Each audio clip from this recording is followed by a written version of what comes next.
자, 이번 비디오에서는 그 레지듀얼 네트워크라는 것, 좀 더 짧게 표현할 땐 레즈넷이라고도 얘기를 하는 것을 대해 살펴보겠습니다. 사실 그 심층 신경망, 딥 뉴럴 네트워크를 구성하는 데 있어서 가장 큰 문제는 우리가 잘 알고 있는 베니싱 또는 익스플로딩 그레디언트 때문인데요. 그것을 좀 약화시켜서 그것을 좀 피할 수 있는 그 좋은 방법론이 소위 스킵 커넥션이라는 방법인데 그 방법을 소개한 그러한 논문이라고 볼 수 있습니다. 그리고 이 논문 때문에 우리가 좀 더 깊은 그런 뉴럴 네트워크를 이제 그와 같은 베니싱 그라디언트 문제에 그러한 영향을 받지 않게 만들 수가 있는 그러한 방법이 소개된 논문이라고 볼 수 있고요. 자, 그러면 가장 핵심적인 레즈넷의 레지듀얼 블럭에 대해서 한번 살펴보도록 하겠습니다. 자, 지금 보여지고 있는 네트워크의 일부분인데요. 즉, 두 개의 층이 보여지고 있죠. 지금 왼쪽에서 AL이라는 액티베이션 값이 들어가서 그 두 번째, 그 바로 다음 그 층에서는 AL 플러스 1, 그 L 플러스 1 레이어에서의 액티베이션 값, 그리고 L 플러스 2에서의 액티베이션 값이 계산되는 과정을 지금 그래픽하게 한번 보여주고 있는데요. 이 과정을 계산적으로 다시 한번 정리를 해보도록 하겠습니다. 즉, AL이 입력으로 들어오게 되면요. 그것이 제일 먼저 적용되는 연산은 우리가 보통 리니어 연산이라고 그러죠. 즉, 그것을 풀어서 쓰면은 이와 같이 GL 플러스 1 값은 주어진 입력값 AL에다가 가중치 매트릭스 WL 플러스 1 그리고 바이어스 BL 플러스 1이 더해지는 이러한 선형 연산이기 때문에 우리가 보통 이것을 리니어한 연산에 해당된다 또는 계산에 해당된다고 이렇게 표현하고 있습니다. 이와 같이 리니어 연산이 완료되고 나면은 이제 액티베이션 함수 적용을 하죠. 보통 렐루 함수가 적용된다고 우리가 이해하시면 되겠습니다. 지금 적용하는 과정도 요 바로 다음에 이렇게 설명되어 있는데 L 플러스 1 액티베이션 값은 이 조금 전에 계산한 선형적인 연산 결과를 액티베이션 함수 G에다가 넣어서 계산하는 그 연산이 바로 렐루 연산이라고 볼 수 있습니다. 그와 같이 렐루 연산을 통하면은 우리가 어떤 값을 얻게 돼요? 즉 A의 L 플러스 1이라는 그 다음 층에서의 액티베이션 값을 얻게 되죠. 자, 그러면 또 같은 연산이 또 반복됩니다. 즉 선형 연산이 또 그 다음에 따라 나와야죠. 리니어 연산이 여기에 따라 나오는데 이 리니어 연산은 앞에서 했던 것과 똑같이 A의 L 플러스 1 액티베이션 값이 가중치 매트릭스 WL 플러스 2 곱하고요. 더하기 마이너스 L 플러스 2로 그 결과값이 GL 플러스 2라고 표현하는 두 번째 층에서의 L 플러스 2라는 층에서의 리니어 연산 결과고요. 그 결과가 또 어디로 가요? 다시 렐루라는 그런 액티베이션 함수의 입력값으로 사용되죠. 그래서 결과값으로 뭐가 얻어집니까? A의 L 플러스 2 값이 얻어진다고 우리가 이해할 수 있겠습니다. 그리고 소위 렐루 연산 똑같이 앞에서와 마찬가지로 GL 플러스 2의 를 입력으로 하는 그러한 액티베이션 결과가 AL 플러스 2로 이렇게 연산으로 우리가 완료된다고 볼 수 있습니다. 자, 그런데 어떠한 변형을 주었냐면요. 이 레지듀얼 블럭이라고 하는 부분은 다른 색깔로 한번 표현해 보겠네요. 지금 여기 입력값을 우리가 여기에 있는 입력값을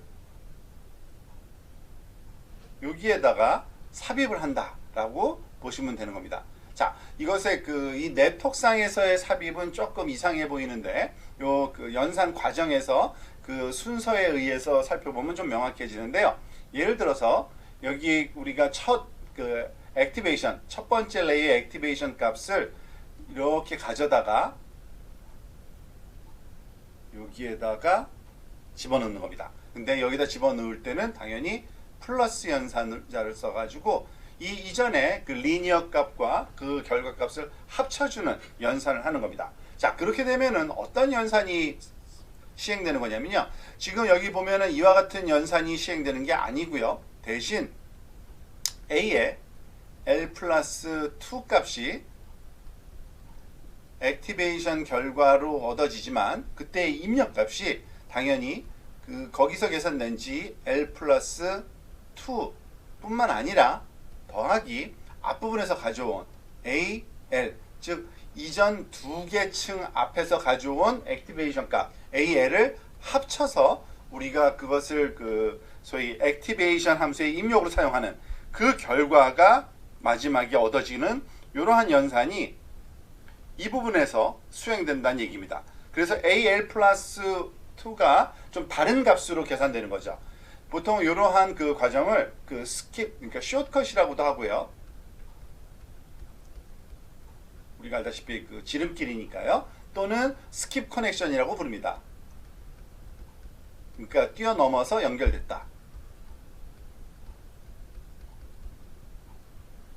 자, 그와 같은 이와 같은 레지듀얼 블럭이라고 보통 요거 두 개를 합쳐서 우리가 보통 하나의 블럭으로 보통 부릅니다. 즉 여기서부터 여기까지를 블럭이라고 부르는데 이것을 레지듀얼 블럭이라고 우리가 생각을 하시면 되겠습니다. 그러니까 두 개의 레이어가 하나의 블럭이 되는 거죠. 이와 같은 레지듀얼 블럭을 쓰면 어떤 장점이 있는지를 한번 또 우리가 정리해 보도록 하겠습니다. 논문에 나온 내용 그대로 한번 정리해 보면 이렇습니다. 보통 지금 굉장히 다층 구조가 하나가 보이죠. 입력 X가 들어가서요. 입력 X가 들어가서 마지막 AL까지 L번째 레이어로 하나, 둘, 셋, 넷, 다섯, 여섯, 일곱, 10개의 층으로 구성된 거죠. 보통 이런 식으로 우리가 표현된, 시각적으로 표현된 거는 그냥 플레인 네트워크라고 보통 얘기를 합니다. 거기서는. 그러니까 평범한 플레인 네트워크라고 보는 거죠.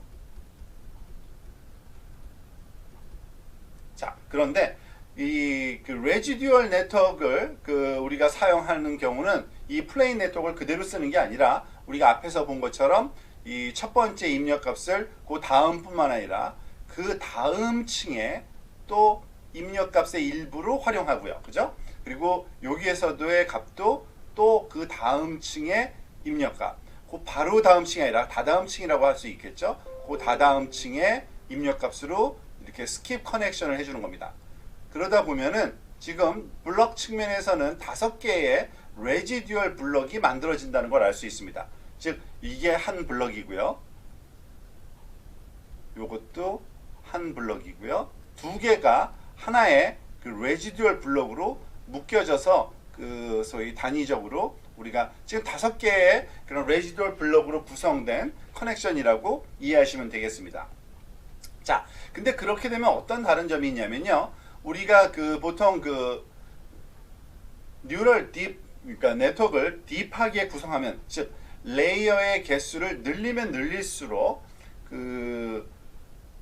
소위 훈련되는 에러가 보통 어떤 양상을 띠냐면요. 이론적으로 보면 그렇습니다. 이론적으로는 점점 작아져서 점점 좋아져야 됩니다. 이거는 이론적인 소위 우리가 예측하는 결과고요. 근데 실제로 적용을 해보면 꼭 그렇게 되지를 않습니다. 즉 실제는 오히려 일정한 기간 동안은 레이어 깊이까지는 점점 줄어들다가 오히려 딥 레이어가 커지면 커질수록 소위 에러가 좀 늘어나는 실제적인 문제가 발생을 합니다. 그렇지만 레지넷을 썼을 경우는 그것이 극복된다고 볼 수 있고요. 즉 트레이닝 에러가 넘버 오브 레이어가 그러니까 커지면 커질수록 점점 이 트레이닝 에러가 줄어드는, 즉 굉장히 좋은 효과를 우리한테 준다고 볼 수 있죠. 이게 바로 레지넷의 특징이고요. 왜 그러한 결과를 나타내는지에 대한 또 우리가 설명을 또 다음 렉처에서 한번 살펴보도록 하겠습니다.